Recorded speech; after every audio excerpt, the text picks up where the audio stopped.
All right, welcome to the Lowdown, brought to you by Unibet.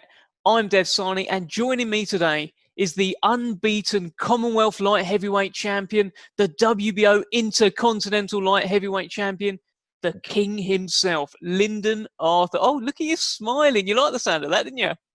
Because people have been not saying that WBO bit. Yeah. Well, on the night you had WBO Youth belt. You tried to call me a youth, man. Yeah. This ain't no youth. Have you got the new belt now? Have you got the right one? No, I've not even got it yet. Oh, mate, I'd imagine it's coming, though, isn't it? It's coming. It better be. And all the spoils of victory. So it's been about a week now since your win over Anthony Yarde. Has it sunk in yet? Yeah. It's sunk in now. But you know, the job's not done yet, so that fight's in the past now. Has your life changed in any way? I know it's just one fight. You know, it wasn't a world title fight, but it was a very notable win. It was the biggest fight of your career, biggest win of your career. Has your life changed in any way? No, not really. No, just the number of the fights I've had have changed. Bank balance changed a little bit. It's always nice, isn't it? Yeah, that's what I mean. But yeah, but like I say, it's not the end. So, how many times have you watched it back? Twice. Yeah, and yeah. I think I watched it the night I got back to the hotel. Yeah, and then the morning after, maybe or the day after that. And watching it back, has your opinion changed on it at all since the opinion that you had straight after the fight? Yeah, I don't think it was close. I think it's no. When I said I don't think it was close, I think I won clearly. Mm. Even when I say even the close round, I won them. So yeah. How are you scoring it? First time I watched it, I probably had it.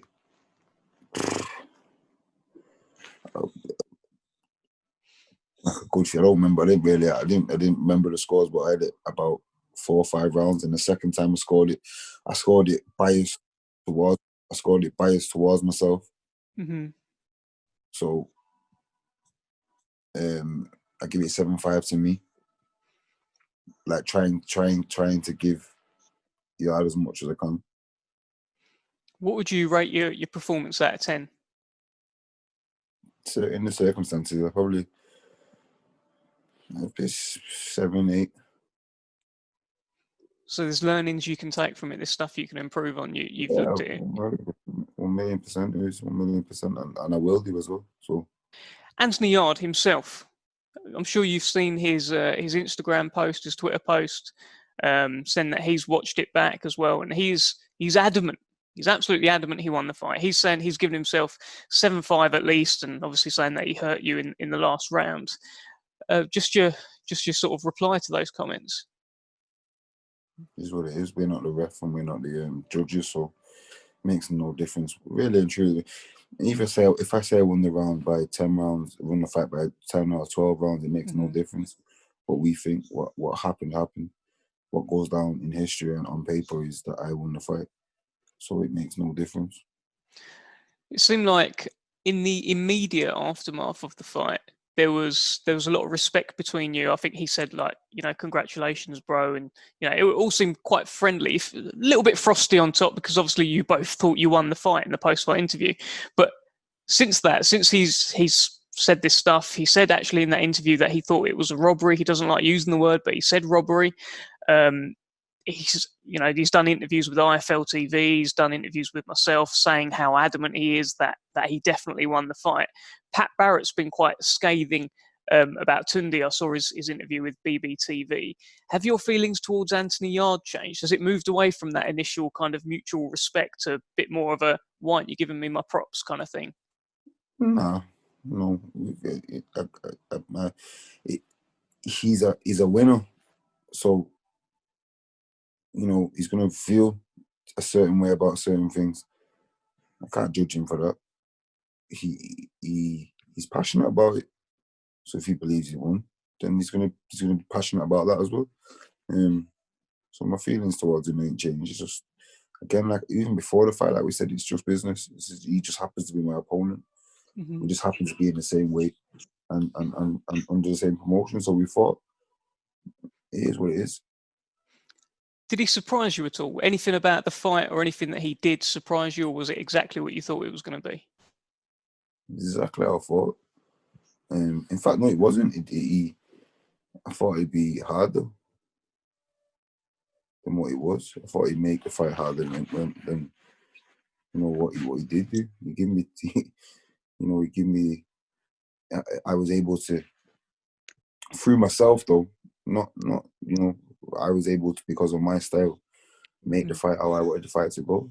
Well, this is the thing, isn't it? People will point to if a fighter isn't active enough in some of the rounds, they'll say, oh, if he should have thrown more punches and things like that. But then maybe he's not being allowed to throw those punches. Exactly. But a lot of people. Sorry, mate, you're so tired, aren't you? Have you slept since the win? Yeah, I've slept. But the boys were playing poker last night. Okay. Did you win? Nah, I don't win at poker. Why'd you play? Fun. Yeah, it's good. It's good. Yeah. I've not got the grasp of things yet with it. I'm doing all right though. I can stay in the game for an hour or two. Yeah. And then I'd imagine just suddenly all in. Yeah. Get bored. Yeah. That's it. I can see it as well. So we're seeing through the 3 punches of the one. If he did knock me out, he'd have won. Like, you don't, like, the word "if" is it's big in it, and it don't really matter. You know what I mean? If I was a footballer, I wouldn't be a boxer. Like, so if doesn't make no difference to the fight. Tell me about the hand, because in the immediate post-fight interview that you guys did with Steve Bunce, you said, yeah, but it's, I've sort of hurt my hand, but it's nothing to do with the fight. Has no bearing on it. Then the next day you did an interview with IFL TV with Sonny and Zelfa there, and you said your hand was mashed up. Where does it lie with your hand? How bad was it? And actually, have you ever had 2 good hands? I think I had about 80% of an arm, of both arms against Deck Spellman. But then, you know what? A few weeks ago, my arm got sore. I'm going for an X-ray. I've been for an X-ray, sorry, so I'm waiting the results. I said that straight after the fight because I didn't want to look like excuses, or do you know what I mean? Mm-hmm. Plus I don't need an excuse. I ain't lose. So it's like, well, then obviously you see all the other comments of robbery and and it's like, all right, well, guess what? I had no arm, like my right arm. So, I seen sort of interview where Tony says, he said his hand sore, he said his shoulder sore, like I'm lying. I never once said my shoulder, I never once said my hand, just to clarify that. Well, it's my arm, it's my elbow. So, I don't know what he's talking about. But anyway, yeah, I've had an X-ray and I'm waiting to see. So I remember in the Emmanuel and Im fight, which is probably a fight that gave someone like Dex Spellman good confidence heading into a fight with you, because Anim gave you a tough fight. He had success in that fight, but I think you were injured in that fight as well, weren't you? Yeah, my left arm. I had to get an operation straight after that fight. So that's the other one. Yeah, that's the other one. But I feel that's what I'm saying. That's what I'm saying. I feel like it's the same. It feels exactly the same as what was wrong with this arm. That's what it feels like. It feels like. Hopefully, it's not, but I just think it is. So. Well, here's one for you. If you had full sort of functionality of your right hand in the Anthony Yarde fight, how would the fight have been different? Because the thinking is that you weren't throwing it as much because it was hurt. But there was also an element of maybe you weren't throwing it as much because his defense is fantastic, and you said this yourself, and he can't land it. His defense was good, but see, when it got took out of context, because when I said I can't land it, it's like I needed to know that I can land the shot 100% without throwing it, because every time I throw it and it's not landing, it's hurting. Right. So I need to know I threw it I threw it in the second or third round and I missed. I don't want to do that no more. I don't want to do that. It's hurting. So I need to know that the punch is going to 100% hit. If it wasn't so, it wouldn't matter if it didn't hit. I could just throw it as a deterrent. Do you know what I mean? Gotcha. So the right hand would have been used more if it was completely functional. It would have been used more because the percentage of you landing needed to be less. You could have been, a 75% chance of it landing. You'd throw it. Exactly. Right. Gotcha. I'm with you. Tell me about a couple of moments in the fight. Firstly, right before the fight started, the fighters sort of walk around as Thomas Triber's warming up the audience, is warming up Sonny Edwards and Zelfa and a few others that were there, that kind of thing. But there was a moment where you both sort of walked to a neutral corner. And I haven't seen this before, certainly not recently, where you're not looking at each other, but your shoulders are rubbing as you're both sort of roaming the ring. What was going through your head? Do you remember that, firstly? Yeah, of course I do. I think that was just a bit. To be fair, when he did that, in my head at the time, I actually thought, "Wow, you're nervous." That's what I thought, because he had no reason to walk that way. Do you know what I mean? But the general instinct straight away was he's nervous. That's what that made me feel. I don't know if he might not have been, but that's what it made me feel. Because why are you coming near me? I'm not. You're trying to show me that this is your ring. It makes no difference. In a minute we're gonna fight, and we'll see whose ring it is. So that it wasn't intimidating whatsoever. I just felt nervous. You're doing things out of character. So. What about at the end of a lot of the rounds? There'd be like a glare. Sometimes there'd be words exchanged. I think from what I saw, you can tell me otherwise. But there'd be certainly a glare where you'd sort of stare him, watch him back, go back to the corner. What's that about? That's just, I guess that's just the bravado of the ring, being in the ring, and like with two warriors in there, and it's just like a bit of alpha male thing going on. Do you know what I mean? It's just fun, isn't it? It's entertaining. Mm-hmm. What about the end of the fight where you were sat on the bottom rope and it's a great picture actually that's been used quite a lot online where you're just there chilled, kind of like chilled like you are now in bed and you have been for all the interviews. What was going through your head? You know what it was? That just, it was a bit overwhelming. Not so much the fact, not at all the fact that I won the fight, because like obviously, myself, we interviewed them before the fight. I was confident, so I knew I was going to win the fight, but like because of everyone that doubted me to not do it, the bookies, the people, even just fans of the sport, nobody thought I was going to win. Well, obviously some people did, but like the majority of people thought I was going to lose and just get knocked out, and just disregarded everything I'd done as amateur or pro, disregarding my boxing skills. So when I did it and I won, I just needed a minute to sit down. I'm like, see, do you know what I mean? It was just a bit, like I said, a bit overwhelming. So the victory was definitely sweeter. The fact that you were the underdog, the fact that you were being disregarded, the fact that you made a lot of people some good money for Christmas as well. It must have been the sweetest moment of your career. It was, most definitely. Because, like I said, even all the captions beforehand on the blogs and on the interviews and that, or whatever, will there be an upset this week, another upset? And it's like in my head, it was never going to be an upset. Why is it an upset? I knew I was going to win. Thought I was going to win, and I believed I was going to win. So it's not.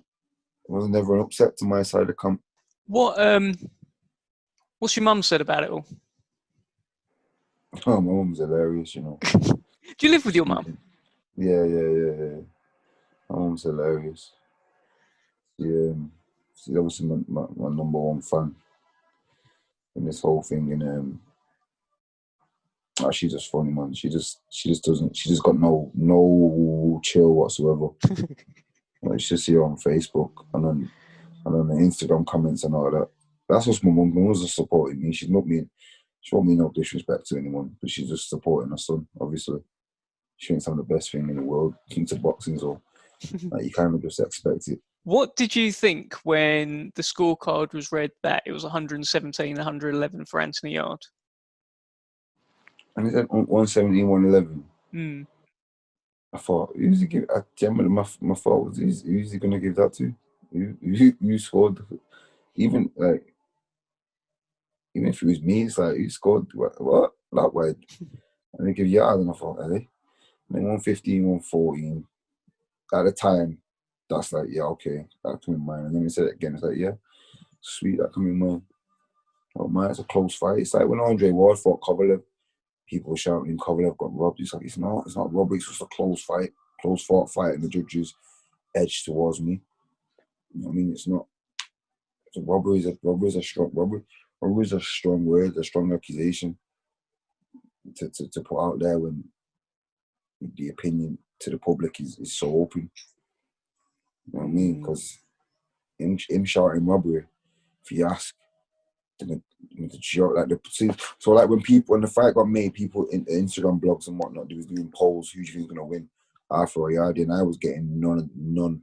There were 10%, 15% maybe of the win. Now you see it's the opposite way around. Who do you think won? 90% are saying Linden. So, you know, robbery is a strong accusation when the majority of the people that are being asked are saying me. Easily though. So where's your head at for the rematch? Because initially, again, you were like, yeah, I'm a fighter, of course, I'll fight the rematch. Then Pat's saying he wants you to build yourself up. I know you got a meeting coming up with Frank Warren as well. But right now, in your head, how are you seeing this? How quickly do you want it? Do you want it? I'm a fighter by nature, so it is what it is. But again, my team are going to sort that out, and that's why they're my team. So whatever's best for me is what will happen next. BT Sport listed the top 5 light heavyweights in the UK and asked the simple question, how do you rank them? And they had, not in any order, they had yourself, Joshua Buatsi, Anthony Yarde, Callum Johnson and Shakan Pitters. In your head, how do you rank the top 5? I'm going to put me first. Of course. Odds.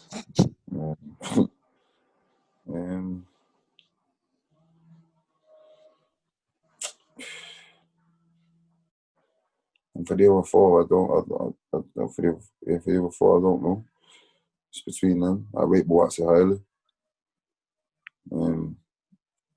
Shakan Pitters have got a good test. Is it tonight? Yeah, as we're doing this interview, it is tonight. Yeah. Yeah. So we've got Craig Richards. Yeah, so he wasn't on that. He wasn't on that graphic, but presumably. So if he beats him, I'm presuming that he will be. Yeah. Callum Johnson, he's a solid puncher, good fighter. He's fought better we have. I don't know between them. I don't know. I rate Buatsi higher. So basically, Lyndon Arthur number 1, and the rest, fight amongst yourselves, and you can figure it all out. Yeah, look, I'm a Lyndon Arthur supporter first. So when you initially got the scores were read out, or the scores were about to be read out, what was the thing that was going through your head? Did you think immediately, yeah, I've got this, or was it because Anthony Yarde, as soon as the fight ended, hand up, he put his hand up before you did, and you obviously then put your hand up afterwards. But did you think he was going to get it, or did you think you were going to get it, or was it all of it? I just thought it was a close fight. Yeah. I just thought it was close. I thought I did enough to win. I didn't get knocked out like he said.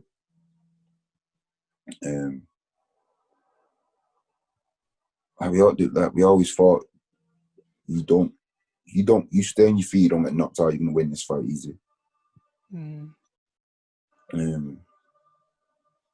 Tony said he can knock me out at any time, any given time that he wants. I'm not that good. Like he can just go in there and end it in the first or the 12th. Whatever he wants to do, he can do it. He couldn't do that. But the fight was close. Did you feel disrespected at that? Those sorts of comments, that sort of. Not even disrespected. It's just like really, like thought you were a good trainer. You're a good trainer, which you might be, but if you're a good trainer, you don't should know you won't be able to do that to me. And you should know that whenever you want, you can't knock me out. Fact. Tell me about this jab then. Is it the best in Britain? Again, I'm a Lyndon Arthur supporter. So, I believe so. For any young fighter watching, right? Yeah. Anyone coming through, can you just explain to them, why is the jab so important? Jab's like a master key into opening spaces in a fight on a person. So if you can do a lot off a jab. You know what I mean? You can, if you've got a good jab, if your jab's that good, you can have a jab that good to the point where you don't even have to throw the jab. But they'll just be nervous of it. And then while they're thinking about the jab, you're hitting them with every other shot you can. And it gives you a huge advantage being able to do that. Imagine having like a master key to every punch in boxing. That's what the jab can be if you make it good enough. So that's as important as it's the most important punch in the game. It measures distance. And not only that, you can win a fight off just a jab alone, as seen. So, when did you realise that yours was a pretty good jab? When I started boxing, it was the only thing I could throw. It's the only punch I knew how to throw straight away. So that was it. From I walked in the gym. What's next for Lyndon Arthur after this? After you've chilled out for a bit, I think you'll just be chilling out forever and then have a fight and then just chill out again. And then there's a lot of chilling out. But what's next? What in your head? What's the dream sort of scenario? I don't know, man. If I just walk out in a minute and find a couple $100 million, that way what I was taking more punches. But I don't know, man. We'll see. Like I said, my team are good, so we'll see what happens. All right, final one before I let you go, because I can see you want to chill. That fight happens again against Anthony Yarde. At any point, it may be the next fight, maybe the one after that. If and when it does happen again, what happens in there? Will it be any different to the first fight? It'll be round 13, and I'll win again. More confidently. Knowing I could take his power. How hurt were you in that 12th round? Wasn't it? Right. It's the body shot, wasn't it? Body shot is what hurt me. To see the headshots, I never, and I kid you not, and I'm not lying when I say this shit. The punch knocked me off balance because when I threw the uppercut, I came square on as he hit me with the right hand. So it knocked me off balance a bit. I didn't feel, you know what, you might not know, because I don't know if you sparred or not, or you've been hit off a boxing, like when you get buzzed, you kind of know you've been buzzed. And you get hit with a clean shot and you're like, whoa. You get like a bit of a ringing. Mm-hmm. I never once got that. After he hit me with that right hand, I was able to defend straight after it and tie him up. Mm-hmm. And then even try and come back. I wasn't hurt whatsoever. The body shot is what even made me start to try to stand and throw with him. Because I got hit with the body shot, I thought, if I back off now, he's going to know that he's hurting me with the body shot. I should have just carried on boxing, and he wouldn't have got that opportunity to do what he did. But it is what it is, and it happened. But I wasn't buzzed to the head ever, not once. Mm-hmm. I wasn't buzzed. I promise. Yeah, no, I take it. I take it. You have to promise it to me. People might think that I'm lying. Like I generally never got hurt to the head. Yeah, I mean, I think in this since the fight, actually, even heading into the fight, I think you've come across as quite a fan favourite. I think people are taking to you. People like, for example, we're doing this interview just lying down and that. People like just how chilled you are. Are you seeing like your following sort of go up and more praise coming your way on social media and things like that? More gas around you? Yeah, I get a lot of messages like just congratulating me for the fight, and like saying, "Oh, I'm a new fan, and I'll be supporting you from now on." It's just, again, it's overwhelming. Just thank you to everybody that supports the come up and supports the journey, or just that's just got on the journey. You know, it's going to be fun to see what happens. Well, let's see what happens. A big 2021 ahead, I'm sure, Linden. Thank you very much for talking to me today. Do you want any final message you want to put out there? Yeah, man, just thank you to everyone that supports and started supporting. Thank you to all my sponsors. They know who they are. And yeah, man, just stay tuned, man. We're going to do some more chilling. You're going to do some more chilling. WBO Youth Champion, everyone. Linden, King Arthur. I'll speak to you soon, mate. Thanks very much for that. Safe.